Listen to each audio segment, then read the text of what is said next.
Hello, welcome back to my channel. My name is Ruby. This is Ruby Red, and today we have another round of my TBR game, tic-tac-TBR.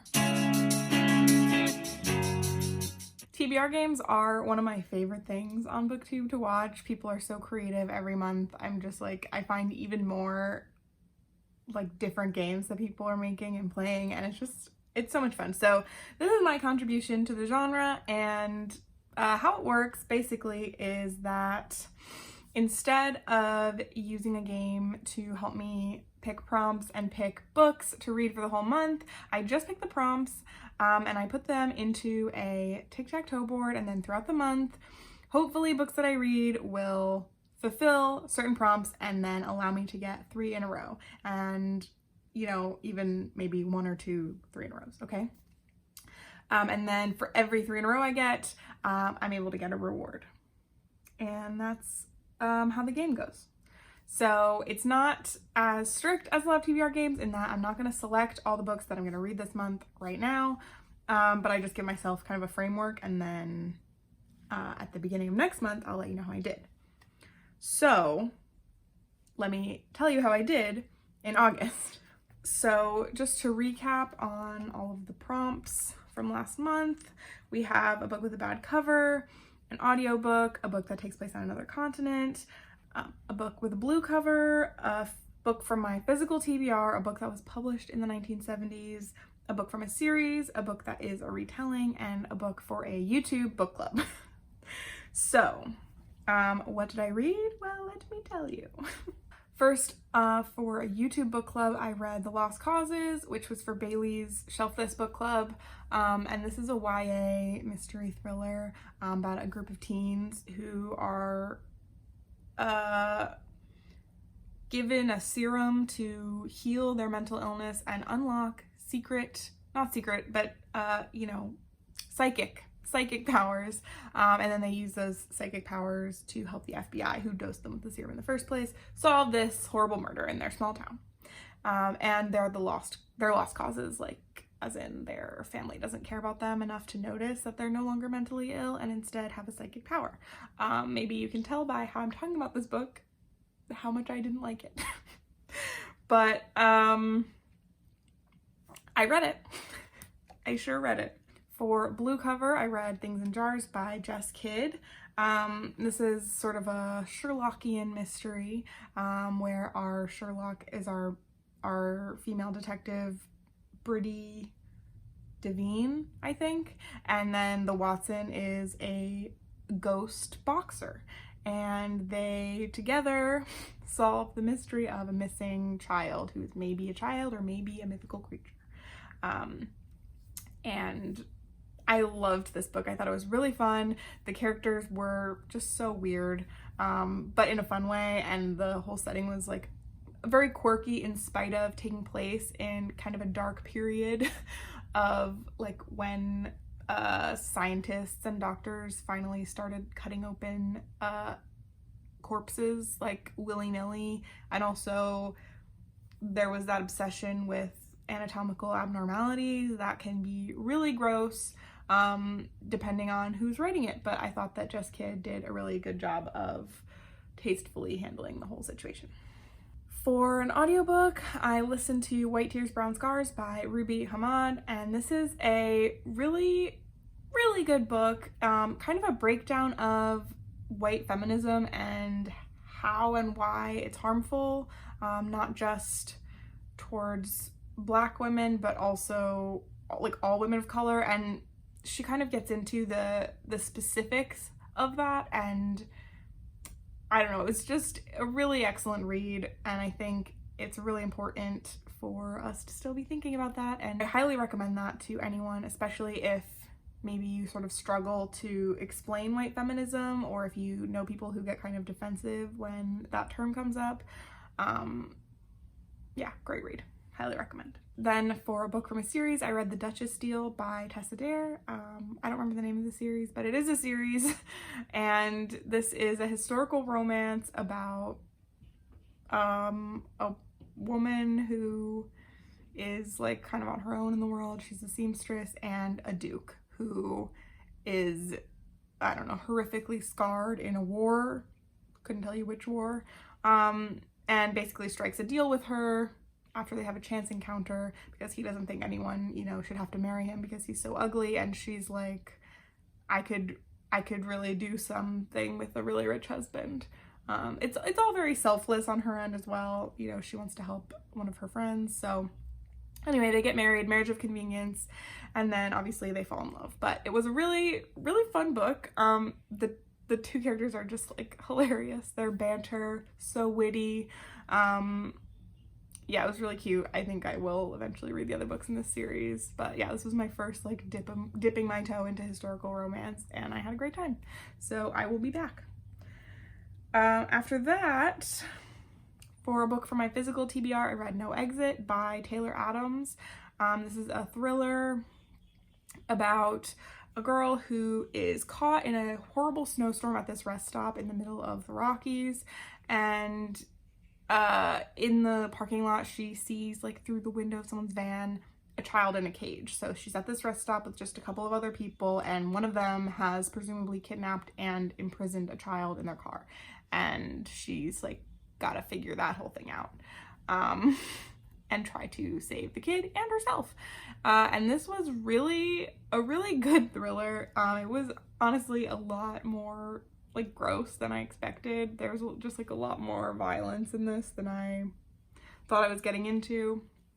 But the way that the mystery progressed was intense and very well crafted. I love like an isolated setting kind of thing. So that's that. Then for a retelling, I read Neon Gods by Katie Robert. This is a retelling of the Hades and Persephone myth, and it was very smutty, but also good. I don't know, it's kind of like a, I don't know, like he's so tough and scary but has a soft spot for her, you know. This is also from a series, and I don't think I'm gonna try to read the rest of them in the series or potentially anything else by Katie Robert. This just like was not really what I was after. It's like honestly just a little bit too dirty for me right now. But the other thing was that I really struggled with where to suspend my disbelief, because it's taking place in like a modern world, but everyone still has the name of an ancient Greek god. And also some things that happened, I was like, was that magic? Because you're a god, but you're not. Like, it's the real world. I don't know. I just like struggled with that, finding that line, which like doesn't matter, but it was distracting me. Then for a book from another continent, I read the #1 Ladies Detective Agency by Alexander McCall Smith, and I did talk about this in my 1,000 Doors readathon vlog. This is about a female detective agency with just the one female detective in Botswana, and her like starting up her business and like kind of figuring out a couple things about her life, but mostly just like solving a bunch of little crimes. Yeah, so that leaves us with just 2 spaces left, and I did have a reward from last month in which a friend could read a book for me, meaning I could use a book that somebody else read for my own this. And Bailey read Fallen by Karen Slaughter, which does have a bad cover. So thank you, Bailey, for donating this book. Because the other thing is that I have a freebie, a free space, because I did surprisingly well in the blindfold book challenge that I did with Connor a couple weeks ago, and I'm using that for Published in the 70s. Nobody read a book from the 70s last month. But that means that we did another full sweep. This is not supposed to happen. And the last time it happened, I was also very unprepared. I was taken by surprise. I didn't expect it. And so I sort of scrambled to figure out what a bigger reward would be. And so I bought 2 books, and I was like, that's a nice treat. And it was a nice treat. But I'm kind of like, once I realized that I was gonna do it again, I was like, maybe I actually don't need another reward for completing all 9 prompts in some way.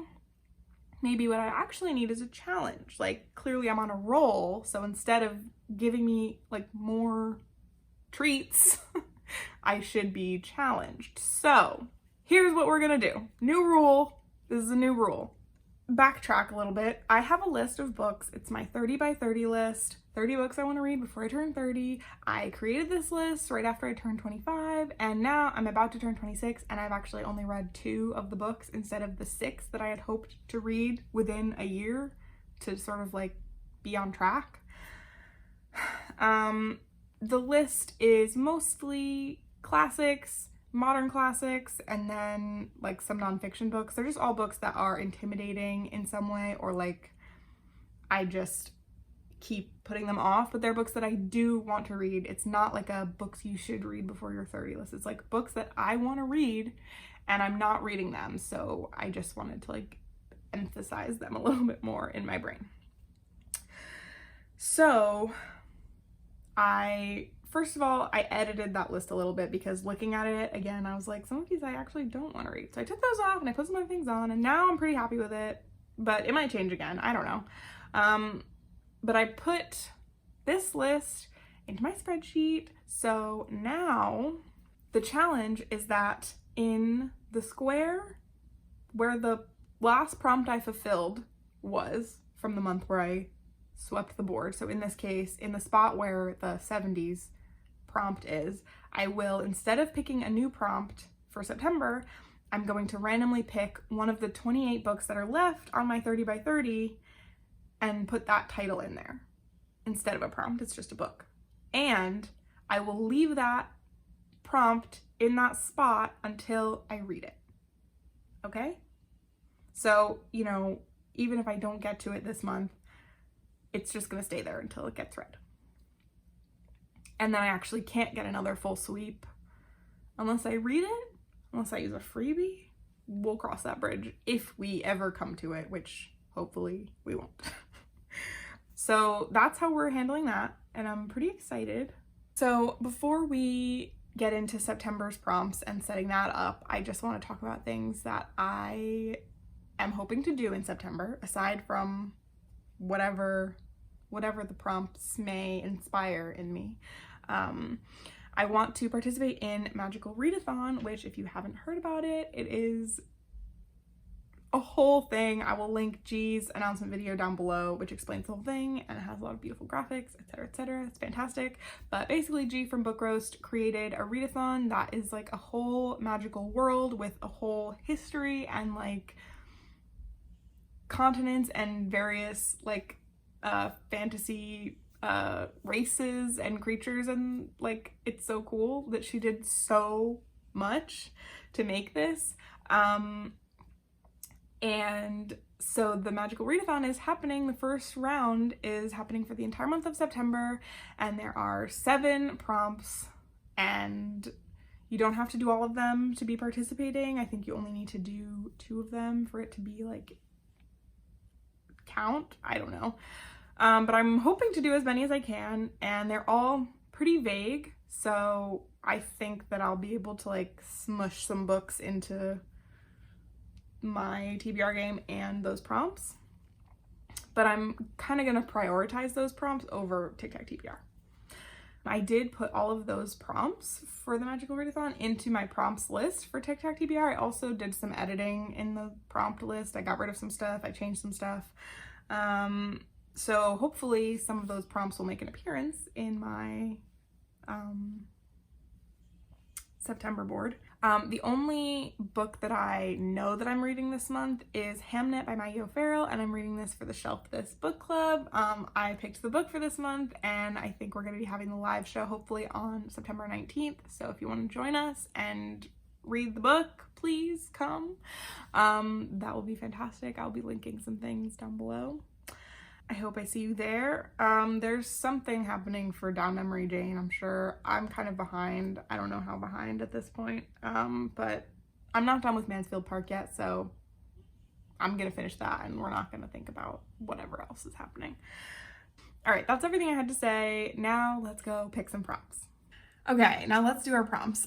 Before I do the regular prompts. I want to do the 30 by 30 challenge prompt first, and I'm going to put it in this square right here because that's where the last prompt that I got, that's where it goes. That's where it's going. And there are 28 prompts there. Okay, 18. Did it work? Oh my God. Wow. Okay, so that's Into Thin Air by Jon Krakauer. That's a book that I put on my list because my friend CJ read it months and months ago and was like sent onto a deep Mount Everest like journey intellectually, and I wanted to participate in that and I wanted to read this, and I am curious and fascinated and like I want to know what's going on. But yeah, I never did it. I just never got it from the library. And then the last time I was poking around a used bookstore, I actually found a copy of it. So I do have it. Here she is. I will be hopefully reading this month. And if not, then I'll be reading the next month. And if not, you get the idea. Okay, now let us begin with our regularly scheduled prompt generating. Okay, our first prompt is 69. Made me cry. Great. This is a book that makes me cry. And it's actually been a long time since a book made me cry. Well, I really almost cried when I was reading boyfriend material, which like, I'm kind of like, really, but I didn't actually shed tears, just like, I just wanted to. So, wow. That would be great. If I could read a book that would make me cry this month, that would feel great. There's nothing, well, there are things that feel better than that, but it feels really good to cry when reading. That's all. Okay, 72. A book with no sexual violence. I love this prompt, and I love when I read a book that does not contain any sexual violence. I find it to be used as like a way to needlessly add drama or conflict, or as one of the only things that can happen to a woman character that, like, for any reason, like that, it's in many books, and I don't believe that it needs to be, and I hate it. So let's see if I can manage that, because there's definitely months where I don't, and that is horrifying to me. But my best bet with that one, honestly, is probably to read a nonfiction book, because even something that you think is going to be so light and regular, fun, happy, a nice little beach read, you could be wrong. Anyway, a book about sports. Oh my God. No. I mean, and I did go through all of my prompts and I got rid of some that I was like, that's dumb. I don't want to read a book about sports. Not this one, obviously. I kept this one, but I got rid of some that I didn't like Cyberpunk. Who remembers that? Wow. I'll just say that there is a book about like how soccer explains the world. That's not the actual title, but that's a book that is fascinating to me conceptually, and I do want to read it. But also I'm definitely could get into some hockey romance. I don't know. Like, that would be, I just discovered that that's like really a genre on its own, so I'm definitely interested in that. If anyone can recommend a really good one down below. Not Frederick Bachman though. Thank you. And I will not be discussing that. Okay. Library themed. Oh. I have a whole shelf on Libby of library themed books that I want to read. Sort of a passion project, and I actually have one on my Kindle right now. What is it called? Reading Behind Bars by Jill Grunenwald. and it's a story about literature in prisons, and certainly a lot more, but that's probably the one that I'm gonna go with for that prompt. But I'm so excited because yeah, I've been like trying to incorporate more of that kind of, I have a whole list. I've been trying to like read some of those, but I haven't been getting through it, which is fine. There's, you know, plenty of time for me to read all of those books, but yeah, great. Wow, that's such a fun one. That's a new one. Well, not that new. Okay. Anyway. Ooh, a TBR vet. Okay. Y'all. Here's the thing. Okay, one possibility for this is a book that I added to my TBR officially in May of 2020. I feel like this is a book that was like on and off my TBR like a few times. I don't really know why. But I do actually have a copy of 100 Years of Solitude by Gabriel Garcia Marquez, so maybe I'll read that. That would be really nice because that's also on my 30 by 30, but you know, maybe I won't. Is there anything else that I actually own on here? Into Thin Air. Oh yeah, okay. A bunch of the ones that I feel like I've talked about before. The Terror Dream, A Little Life. Yeah, I mean, there's options. There's options. And yeah, it's interesting that Into Thin Air has, see, this is the thing. This is the 30 by 30 thing, because Into Thin Air fits a few of these prompts.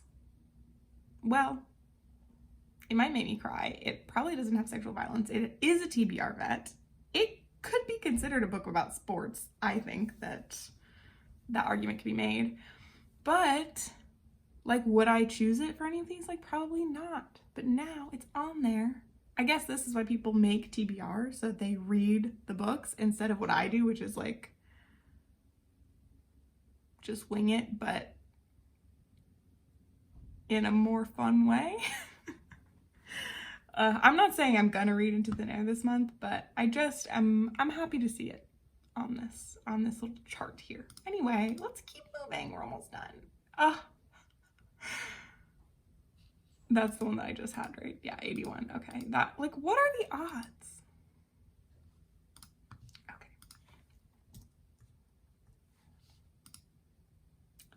Oh, that's kind of fun. Rich protagonist.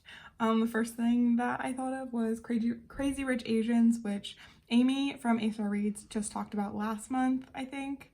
And obviously I've heard a lot about that book and I've actually seen the movie already, but I don't know, hearing her talk about it made me want to listen to the audiobook. And I guess the main protagonist from that is not rich, but I think the boyfriend is rich and he's maybe counts. Alternatively, okay, I actually have two books that I think might work for this that I do actually own. Will I read these? Who could say? But I'll talk about them anyway. The first is this, The Perfume Collector by Kathleen Tesaro. And this is about a woman in 1950s London who acquires a very large inheritance. So that would make her a rich protagonist post inheritance. And then, that's all I know. I don't know anything else about this book. I don't want to. Sometimes you don't want to know. You know what I mean? And then I also have Free Food for Millionaires. If anyone has read this, if you could just let me know if this is a rich protagonist or not, because I'm pretty sure, but I'm not certain. But it seems like this is about Casey Hahn, who has a shopping addiction, among other things, but it seems from the very small blurb on the back that she is like, you know, Manhattan socialite, which would imply that she's a rich protagonist. But again, if you have read this and want to confirm that for me, I would appreciate it, because I really would love to read that book. And the only way that I can read it is if it fits this specific prompt. Dumb. All right.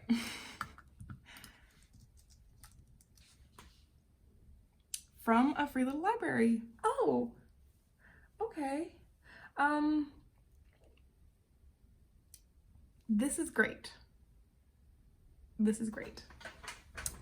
Okay, I do have a bunch of books over there that I have gotten from little free libraries, but the one that I'm most excited about is the one that I most recently found, obviously, and that is The Office of Historical Corrections by Danielle Evans.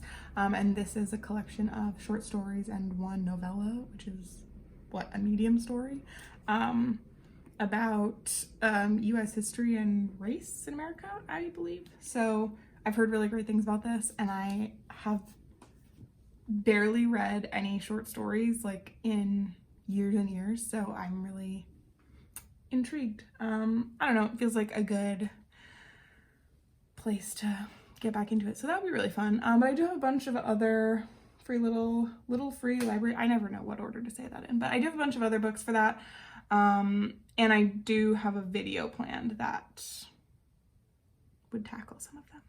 We'll see if it happens this month. Okay, our last one.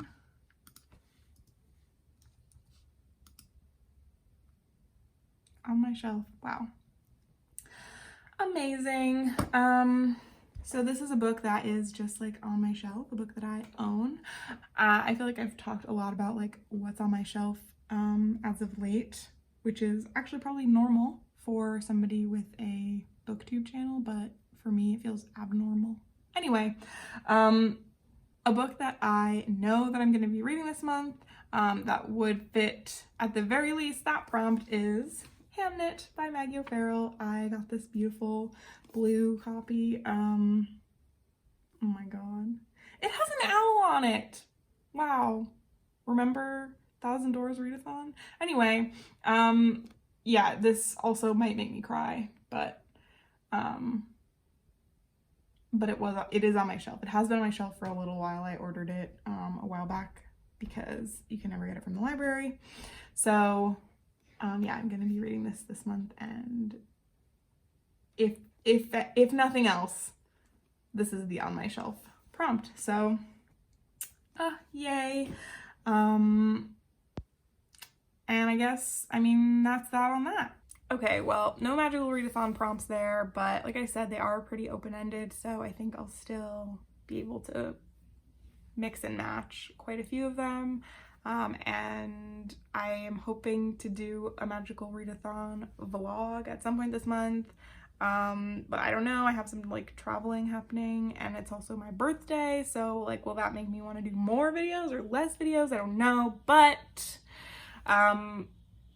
anyway, thank you so much for watching. If you're not already subscribed, maybe just think about it, because I have been posting here pretty much every Wednesday, and I hope to continue to do so. That's the most promise that I can give about that. This was fun. I'm excited about my new rules. I'm excited about all of the reading possibilities that September has. So thank you once again for being here, and I'll see you later.